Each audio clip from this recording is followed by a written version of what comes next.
بسم الله الرحمن الرحيم. الحمد لله وحده والصلاة والسلام على من لا نبي بعده. أما بعد، عن أبي هريرة قال قال رسول الله صلى الله عليه وسلم: رغم أنف رجل ذكرت عنده فلم يصلي علي.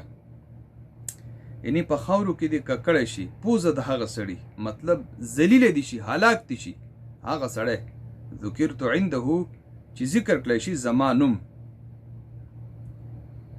یعنی چې زه ذکر کړی شم د هغه سره، یعنی زما نوم واغستی شي د هغه په مخ کې، فلم یصلی علی، او دی په ما باندې درود ونه وی. او بل روایت کې ورته نبی علیه السلام وی: البخیل من ذکرت عنده فلم یصلی علی، دغه بخیل له چې زما نوم ذکر کړی شي او دی په ما درود ونه وی. ورغم أنف رجل دخل عليه رمضان ثم انصلخ قبل أن يغفر له. چې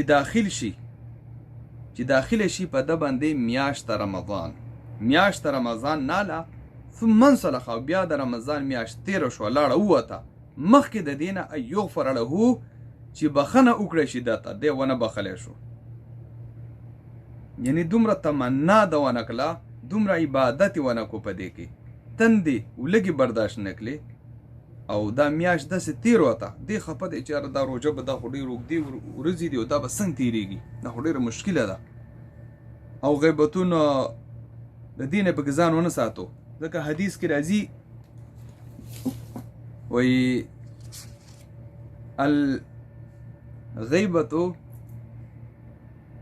الكذب والغيبة يفتران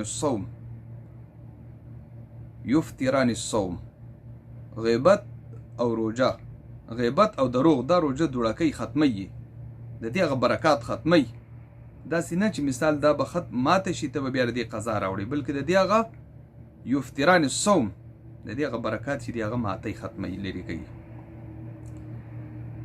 نو میاشت رمضان داخله شوه او دې ونه بخلی شو، په دې خبرې ونه کړې، ثم انصلخ قبل ان یغفر له، مخکې د دې نه چې میاشت رمضان لاړه تیر وته او دې ونه بخلی شو، نو هلاک دي شو، نو ما آمین.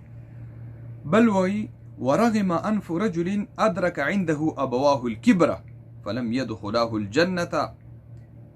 او ککړه دي شي پوزه د هغه سړي، ادرک عنده چې اوموند د مور پلار دوه دروازې یا یوه د دینه، ابواه الكبر د بوډاوالي په حالات کې، فلم يدخلاه الجنة، او دې د هغو دومره خدمت ونه کړي چې دی جنت ته داخل شنو، هلاک دي شنو، ما آمین. یعنی چې دی د هغو دومره خدمت وکړي چې الله وایي چې دا وګوره څومره د مور پلار خدمت کوي، نو ځکه وایي چې فلم يدخلاه الجنة، دی د هغو دومره خدمت ونه کړي چې دی جنت ته لاړ داخل شو، د په دې باندې ځان جنت ته ونه رسو او ځان په الله باندې ونه بخو، نو هلاک دي شي، نو ما وی آمین. الله دې موږ له عمل کولو توفیق راکړي.